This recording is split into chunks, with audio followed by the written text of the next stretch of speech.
Buenas. Hoy vamos a hablar de dolor inguinal cuando es producido por la fractura de cadera.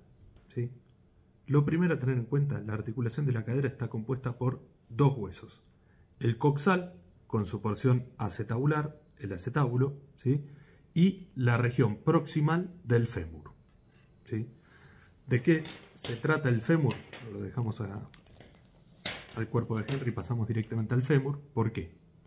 Porque la fractura de cadera, cuando hablamos de fractura de cadera, cuando decimos fractura de cadera, estamos hablando de fractura de la región proximal del fémur, no del acetábulo. El acetábulo es otra cosa y ya es fractura de acetábulo. Fractura de cadera, por más de que la cadera está compuesta por los dos huesos, la fractura de cadera es la fractura de la región proximal del fémur. Puede ser medial, puede ser lateral, pero eso no importa a los fines de este video. ¿De qué estamos hablando cuando decimos fractura de fémur? El fémur es uno de los dos huesos más grandes y más fuertes que tenemos, ¿sí? Uno es el derecho, el otro es el izquierdo. Entonces, cuando hay una fractura de fémur, hablamos de dos clases de pacientes o dos escenarios. Uno en pacientes menores de 65 años con un impacto de alta energía, ¿sí? Un paciente sano previo que tiene por ahí un accidente automovilístico, un accidente en moto, un accidente en la vía pública, de gran impacto, y ese impacto puede generar una fractura en el fémur proximal.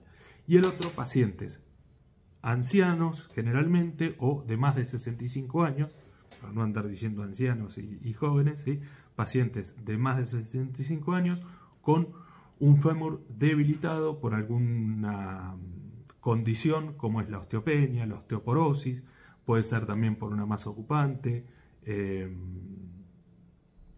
y esto lo que genera es un fémur débil, y el fémur debilitado generalmente se fractura ante movimientos de torsión forzados, ¿sí? El paciente tropieza por ahí en algún desnivel en el domicilio, rota el fémur o se engancha con algo el pie, rota el fémur y ese movimiento de torsión genera una fractura del fémur proximal.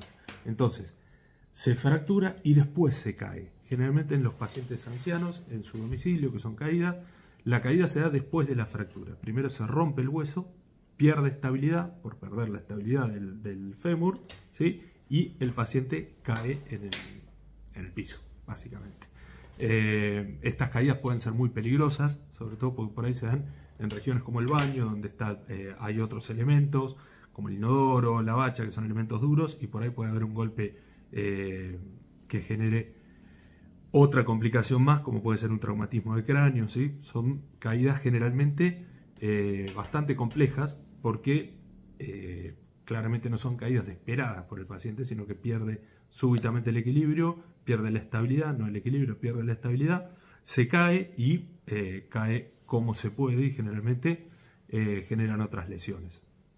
En ese caso vamos a encontrarnos con un paciente con un acortamiento, generalmente con un acortamiento aparente del miembro, ¿sí? Porque el fémur se traslada un poco hacia arriba, entonces se acorta un poco el miembro en relación al otro, una rotación interna y una flexión de la rodilla. Eso es de la cadera y la rodilla, eso es lo más común, pero lo cardinal de esto, lo característico de esto va a ser el dolor inguinal, ¿sí? El paciente no se va a poder levantar, no va a poder apoyar la pierna, porque eso va a generar dolor, ¿sí?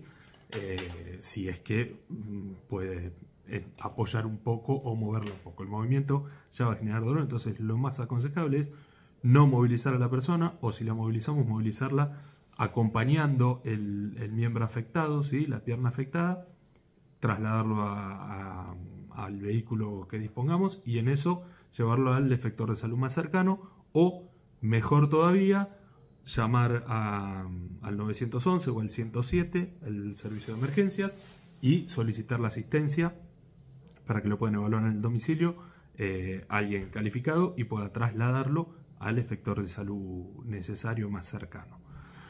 ¿Qué vamos a hacer cuando recibimos un paciente con una fractura de cadera? Bueno, el diagnóstico es radiográfico, ¿sí? Se realiza una radiografía y la fractura de cadera va en un principio y a grosso modo va a ser una fractura desplazada o una fractura no desplazada. Las fracturas no desplazadas, que suelen ser por ahí las fracturas mediales de esta parte del fémur, ¿sí? Del cuello del fémur, que se fracturan y por ahí se impactan y no se desplazan, las opciones de tratamiento pueden ser o un tratamiento incruento o un tratamiento quirúrgico con una mínima osteosíntesis con 4 tornillos, muy cosa en Roma, no importa, pero sí puede ser plausible de un tratamiento incruento. En las fracturas desplazadas generalmente hablamos de 2 opciones. Una es un clavo endomedular, que se le pone un clavo al fémur por adentro con un cerrojo cefálico, o una prótesis, una artroplastía, que es el reemplazo articular, en el que se saca la cabeza del fémur. También se puede reemplazar el coxal, ¿sí? Y ponerse otra parte de la prótesis en la parte coxal, pero eso ya es para otro video por ahí, cuando hablemos de artroplastías de cadera, prótesis de cadera, reemplazo total de cadera. En esto lo que les quería comentar es cómo se produce y qué podemos hacer para evitarlo. ¿Qué podemos hacer para evitarlo en pacientes de más de 65 años? En un inicio, consultar al médico clínico, ¿sí? Y evaluar la posibilidad de que estemos ante la presencia de una osteopenia o una osteoporosis, y el tratamiento para tratar de revertir esta situación y aumentar el fortalecimiento del hueso, ¿sí? ¿Cómo se hace eso? Bueno, sustitutos de calcio, se pueden dar también fijadores de calcio para favorecer que el calcio se fije en el hueso y endurezca un poco la estructura ósea.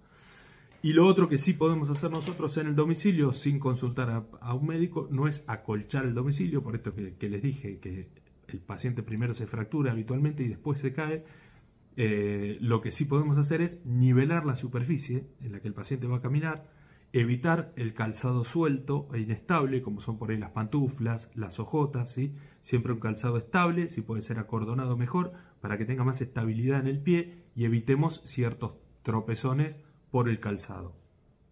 Evitar los desniveles, evitar el calzado entonces inestable, y que deambule o que se movilice siempre en un terreno bien iluminado, ¿sí? Mejorar las luminarias de la casa, eso ayuda, que esté bien iluminado, entonces que pueda observar bien el terreno donde se desplaza, y una vida lo más activa posible también para mantener el estado físico lo mejor posible. El ejercicio, siempre. No nos olvidemos de eso, que casi me estaba olvidando.